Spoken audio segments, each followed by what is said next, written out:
Before a judge decides what a youth must do to finish their process, the youth will first go through a series of meetings at the court called hearings.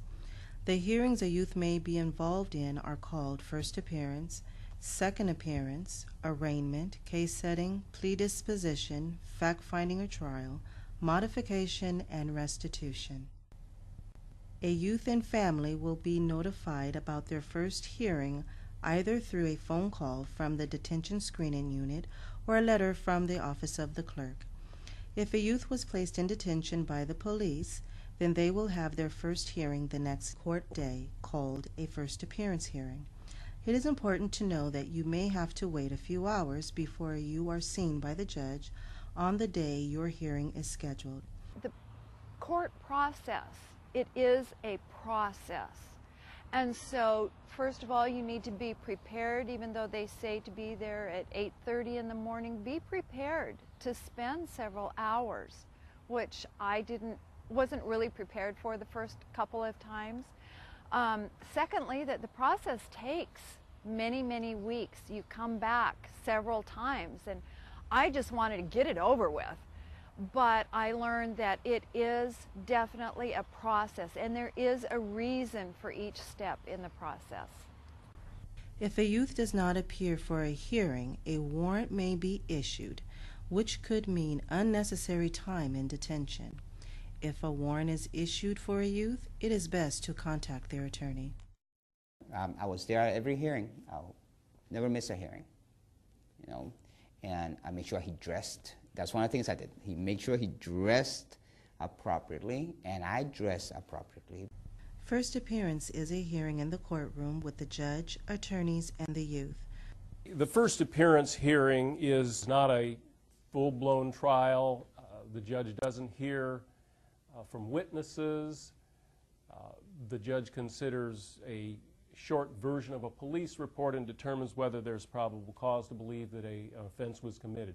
The youth may need to stay in detention if the judge is concerned that the youth may not come back to their next hearing or that they pose a threat to the community.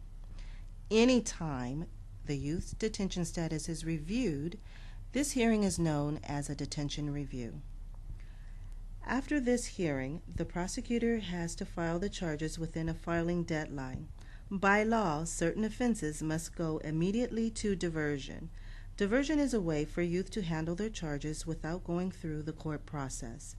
You can ask the youth's attorney about whether diversion is an option in your case.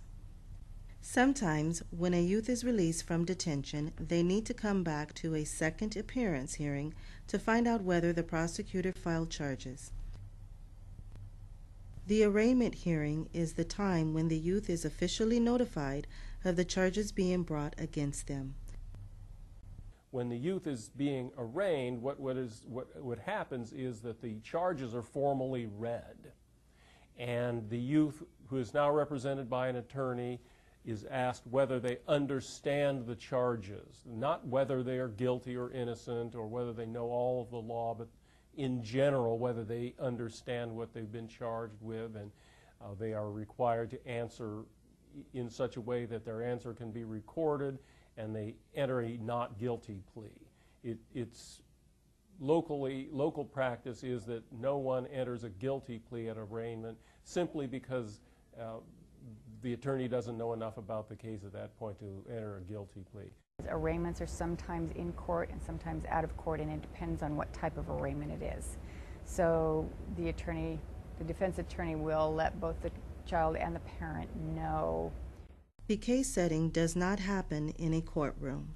Most often, the attorney will meet with the youth in the lobby of the court or in secured detention to discuss whether to change the plea to guilty and schedule a plea disposition hearing, or whether to continue to plead not guilty and schedule a trial. After discussing this with the youth, the defense attorney will inform the prosecutor about the plan. Case-setting hearings are always out of court in the lobby, and that's just because of the nature of the hearing. The only time we'd go into court is if there is some specific issue to address in front of the judge. If a youth decides to go to trial, The judge will hear from all sides and any witnesses and make a decision about whether the youth is guilty or not guilty. The judge may decide at that point what the sentence or disposition will be, or another disposition hearing may be scheduled. Now, in the event that the youth is found guilty and the matter will go to disposition of some sort, the parent becomes much more central to case resolution.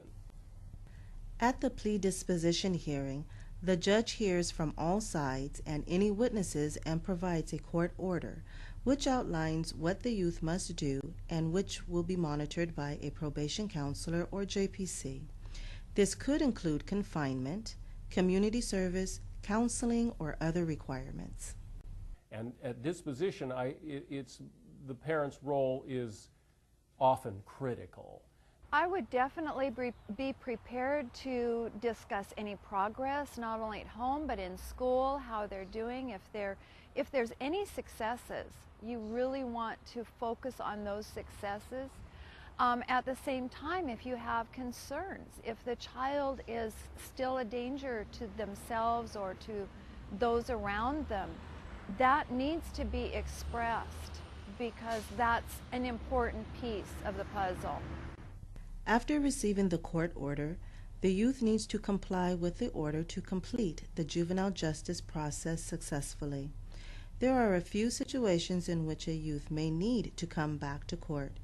If the youth does not follow their court order, their probation counselor may request a modification hearing.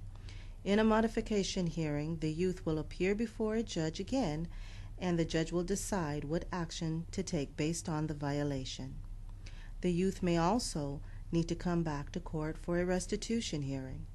Restitution means paying money back to the community for a crime that was committed.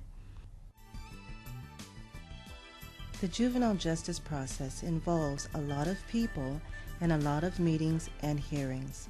Ultimately, all of these different pieces are in place to try to make sure the youth receives a fair hearing and a fair sentence, but it may feel overwhelming at the time.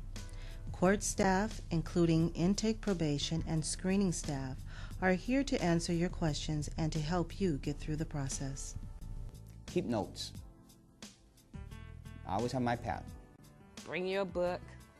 And then if you got some thoughts on what kind of questions you might, write it down. Write it down. And don't be afraid to ask, because it's your kid life on the line here. It's not theirs or what. They just doing the job, getting paid. But ask the questions.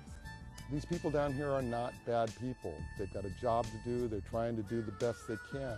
And that I think the court system as it stands right now is not perfect, but I really think they work the bent over backwards to make sure that it's a successful outcome for the child. I really love the kids. I think that they have so much potential, and that if we can get them through this, that there is just no impossibilities for them.